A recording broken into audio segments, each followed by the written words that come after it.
We know all this is not good enough, and we have to take responsibility for it. I have to take responsibility for it.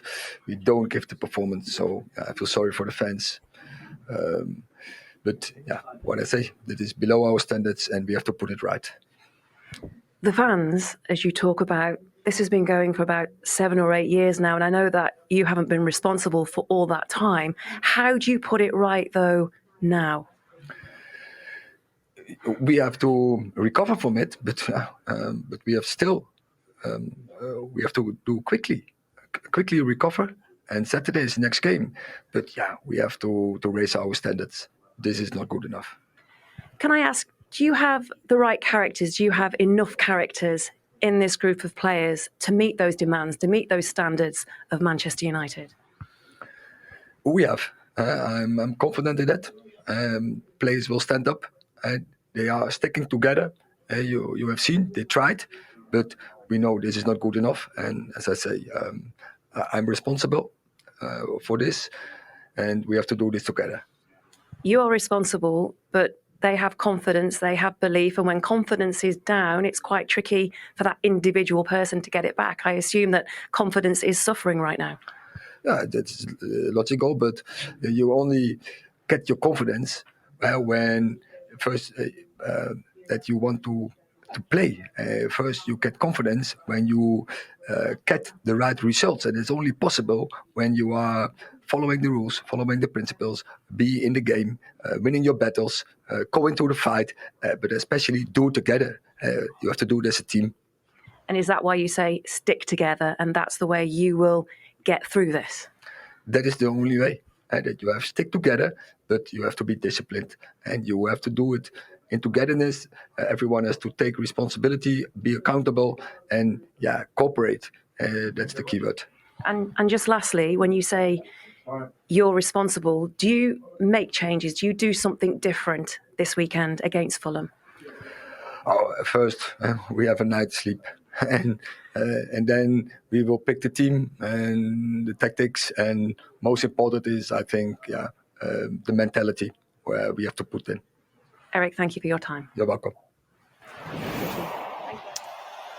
The fans are disbelieving. Well, I wouldn't even say disbelieving, really, because they've seen it all before so many times.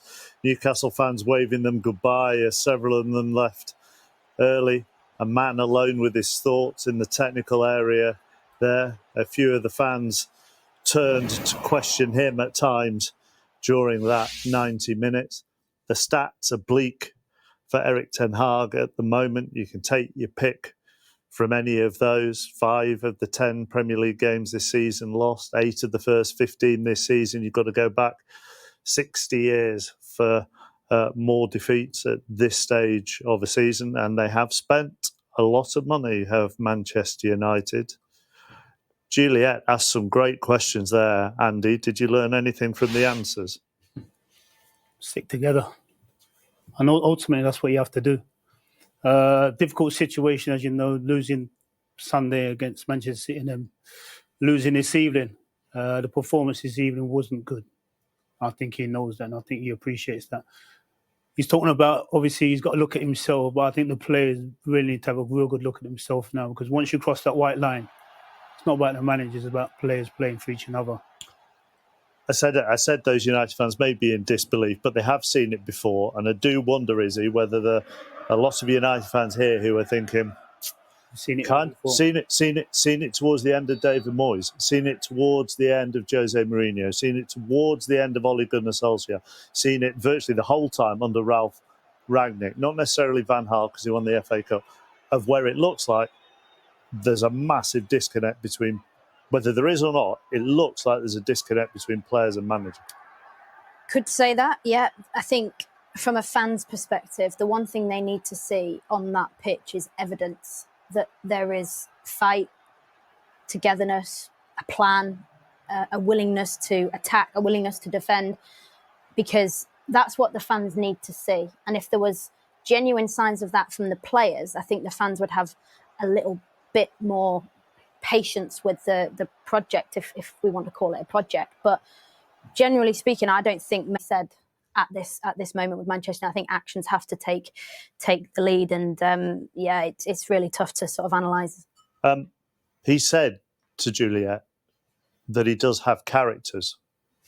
When you watch them, do they look like they have characters? No, it feels there's a real divide. I think you mentioned it in your question, actually. There's a divide, it seems, between the players, in my opinion, and the manager.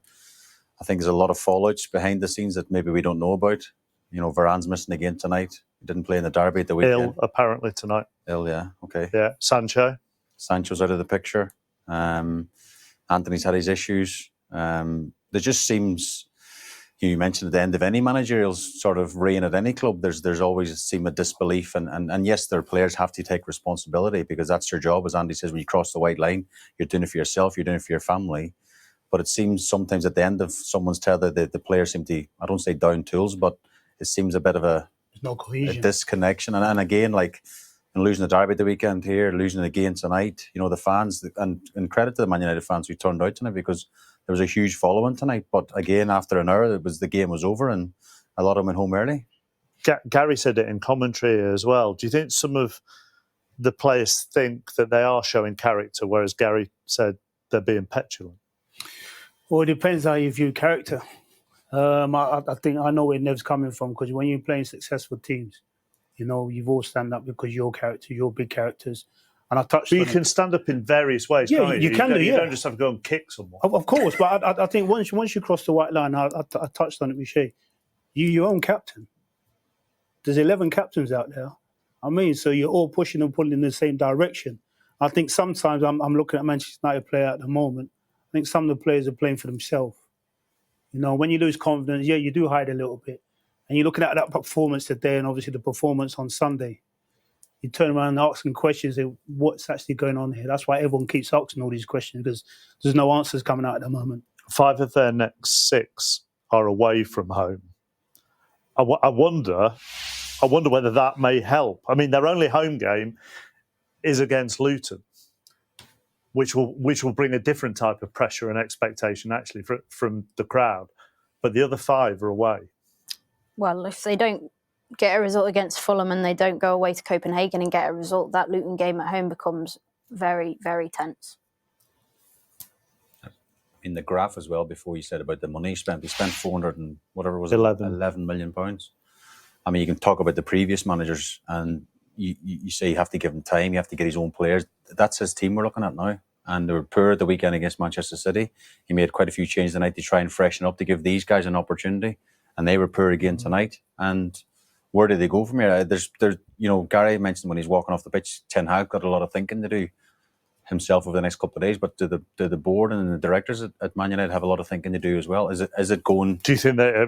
You think they do? I think they will be. I don't know. I mean, the fans, you can see some of the reactions when they're turning to the dugout and standing up and really, you know, the hard on the sleeve job. The fans, it's not good enough. It's not good enough for a club this size. I mean, Andy knows better than me. You know, if they play for Manchester United, you have to stand up and be counted, and it doesn't look like, you know, the players and of course the manager has to take the final sort of flak, isn't it? The majority of fans still feel like they're on his side, though. I would like to believe so, but if you're looking at those next 6 fixtures there, you know, Fulham, the weekend, and then Champions League, Copenhagen, they need to win against Copenhagen. They need to win against Fulham. So next couple of games, if he doesn't get results, next couple of games, as we know, football it's very up and down, and attitudes could change in the next couple of games. I wouldn't say there's sufficient evidence to say that if they do beat Fulham and they do go away to Copenhagen and they win, I don't see enough evidence to suggest that they're then going to be on the right path. Yeah, it needs to be sustained, doesn't it? Exactly, and that's why I'm saying the fans need evidence that there's a plan out there and it's showing, and the fans can go home and go, whatever the result, and go, yeah, I can kind of see the way they're trying to do that. I can kind of see the way they're trying to attack, but I'm struggling to see at the moment, and I think it's become a little bit predictable, a little bit monotonous, and even just switch the wingers over, switch Anthony and Rashford over, and to see if you can get to the byline and put some crosses in for Højlund. I don't know, just mix something up a little bit. Sean, Tino, how good was tonight? It was a very good night for everyone involved. I think, you know, a lot of new players came in to the starting 11, and I think it just shows the unity that we have in the squad. Everyone comes in, has the opportunity and takes it, and I think that's what you need if you want to be a top team. Sean, fully deserved, 150th appearance for you, captain as well. Could it have gone any better? Yeah, it's a special night. But it was just a sort of a special night for everyone. Obviously, we had Emil Croft playing his first game in over a year, and I thought he was unbelievable alongside Dummy. And you could probably go through the whole team, Tino and obviously Lewis Hall, young lads at fullback. I thought were absolutely outstanding, and an absolutely great night for us. And just shows the togetherness and the depth we've got in the squad. That's just it. Tino was talking about the changes that was made by Eddie Howe, but you seem to just settle so well. And once you went ahead, that was it, full control.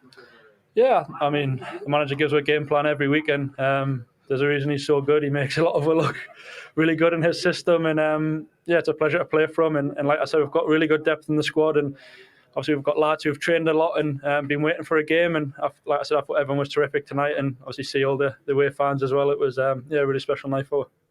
Tino, 8,000 away fans. Yeah, I mean, when I played away when I was at Southampton, I could tell that the fans were amazing, and now being part of Newcastle is just it's a whole nother level.